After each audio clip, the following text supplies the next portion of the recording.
Assalamualaikum warahmatullahi wabarakatuh. Perkenalkan, nama saya Muhammad Ruli Kusumandinata.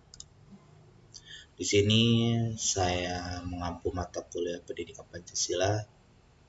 Biasa saya dipanggil Pak Ruli. Saya itu sebenarnya dari Prodi Hukum.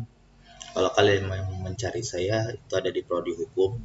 Kebetulan saya juga mengajar di STI tentang Pendidikan Pancasila. Pendidikan Pancasila ini 2 SKS.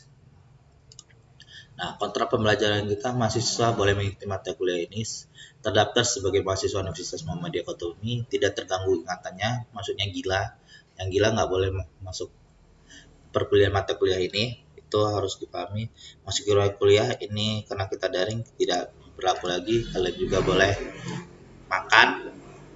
Oke, tapi jikalau kalian sudah kita tidak daring lagi, kita harus mengikuti ini kalian ya. Nah, ini sistem penilaiannya. Ini yang lama sebenarnya. Ini ada B plus, ada B min, tapi nggak ada A min, ada A plus nggak ada, C plus ada, C min nggak ada ya. Oke. Kemudian ini ada selabi mata kuliah kita. Nah, pengantar pendidikan Pancasila ini kita akan membahas tentang alasan kenapa sih mata pelajaran pendidikan Pancasila itu dari SD, SMP, SMA sampai kuliah tetap kita belajar tentang pendidikan Pancasila. Kenapa sih? Nanti kita akan jelaskan itu. Nanti saya jelaskan ya. Manfaat perkuliahan pendidikan Pancasila ini adalah manfaatnya tentang sistem etika, Pancasila sebagai dasar nilai pengembangan ilmu. Nah, ini tujuan mata kuliah ini mampu menjelaskan kajian Pancasila dan sejarah bangsa, mampu menjelaskan fungsi sebagai dasar negara, menjelaskan pendudukan Pancasila sebagai ideologi negara, dan Pancasila sebagai sistem filsafat dan lainnya. Ini adalah materi pertama kita tentang kontrak pembelajaran dan manfaatnya. Ini nanti saya kirim materinya lewat syakat. Jika ada pertanyaan, kalian bisa disyakat dan juga nanti saya kirim ke grup WA. Kalau bisa grup WA-nya jangan hanya admin saja, yang lainnya juga bisa merespon ya, atau menjawab, atau ada pertanyaan bisa, jangan admin saja. Tapi kira-kira jam 10 malam, jam 12 malam kalian nanya-nanya hal-hal itu ya. Kenapa? Nanti saya keluar malah dari grup itu. Buat saya pening aja. Kemudian kita lanjut. Nah, ini alasan diperlukannya pendidikan Pancasila. Kenapa sih dari SD sampai kuliah kita belajar pendidikan Pancasila? Itu karena ini, bahwa pendidikan Pancasila sangat diperlukan untuk membentuk karakter manusia profesional dan bermoral. Profesional mana? Profesional sesuai dengan Pancasila. Profesional yang paham, kan memang paham tentang musyawarah itu seperti apa, mufakat itu seperti apa, bermoral seperti apa yang sila kedua sampaikan, kemanusiaan adil dan beradab, kita harus bermoral gitu.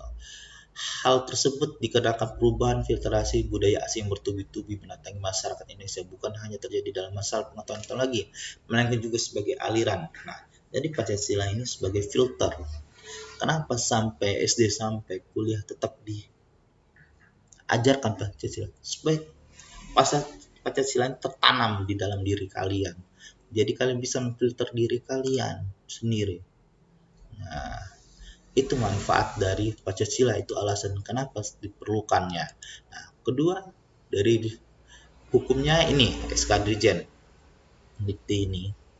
Nah, mengambil sikap tanggung jawab sesuai hati nurani dan memiliki kemampuan untuk mengenali masalah hidup dan kesejahteraan serta cara memecahnya. Ini adalah dasar-dasarnya. Nah, kemudian menggali sumber historis sosiologi politik dari pendidikan Pancasila. Nah, dari sisi historis, jangan sekali-sekali meninggalkan sejarah. Menurut Presiden Soekarno pernah mengatakan bahwasanya sejarah Indonesia itu jangan sampai kita lupakan, karena sejarah itu ada perjuangan pahlawan-pahlawan kita untuk menjadikan kita merdeka, negara kita merdeka. sehingga kalian bisa kuliah sampai sekarang ini. Itu berkat pahlawan dan berkat mereka nimbulnya Pancasila pula. Bisa kalian guna kuliah di sini, bisa kalian main motor sebebas mungkin. Itu dari mana? Dari pahlawan-pahlawan kita yang dikenal dan tak dikenal. Nah, itu. Kita langsung saja ya. Kemudian sumber historis pendidikan Pancasila. Soekarno menegaskan bahwa dalam praktik sosiologi suatu masalah pada suatu waktu dan dapat memiliki nilai-nilai tertentu. Nah, di dalam masyarakat itu memiliki nilai-nilai. Di dalam nilai-nilai di masyarakat itu dinaikkan ke Pancasila, sehingga Pancasila ini tidak akan bertentangan dengan nilai-nilai yang ada di masyarakat.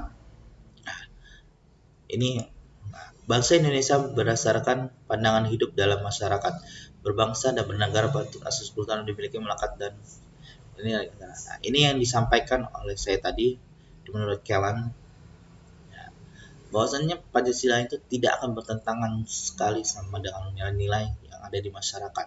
Jadi misalkan nilai-nilai Pancasila tentang kemanusiaan dan beradab di masyarakat Lampung ada juga, yaitu di PILPA sendirinya. Nah, itu yang membuat tidak akan bertentangan dengan nilai-nilai yang Pancasila dan diterima oleh semua kalangan di masyarakat. Kemudian dari sumber yuridisnya, Pancasila sebagai dasar negara merupakan landasan dari sumber pembentukan.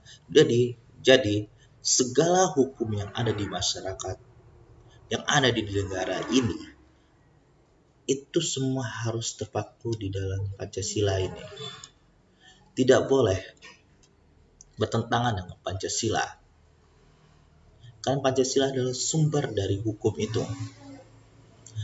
Nah, itu. Kemudian sumber politik dan pendidikan Pancasila. Tujuan agar Anda mampu mendiagnosa dan mampu memformulasikan saran-saran tentang upaya atau usaha mewujudkan kehidupan politik yang ideal sesuai dengan nilai Pancasila. Nah, ini sebagai sarana pendidikan untuk berpolitik. Kayak mana sih? Nah, misalnya negara kita menggunakan sistem demokrasi. Menurut kalian bagus nggak bikin demokrasi? Apakah menggunakan sistem kerajaan saja yang lebih bagus? Nah, itu kalian bisa menentukan. Kenapa? Alasannya. Berikan alasan itu. Nah, oke. Sekian dari saya. Mungkin ini cuma sebentar. Kalau kalian ingin konsultasi, kalian bisa bertanya atau konsultasi, kalian bisa lihat Syakab dan bisa lihat WA. Insya Allah nanti saya bisa jawabnya.